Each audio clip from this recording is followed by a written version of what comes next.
In this video, we will show you how to access some new features included within the website. There are two ways to find the different services. One is the main menu that says, "I need help," and a drop-down menu will appear. The second way is to scroll down to the I Need Help section at the middle of the homepage to see the icons for food, getting a job, childcare, caring for an older adult, paying bills, and supporting your child. Choose the topic you would like to learn more about. Let's start with food assistance by clicking the food icon.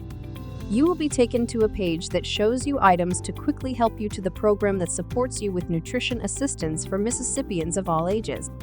Here you'll find information about SNAP, emergency food assistance, meals for seniors, and the commodity supplemental food program. Each of these programs fits within the category of food. We hope you enjoy the new way to navigate our website.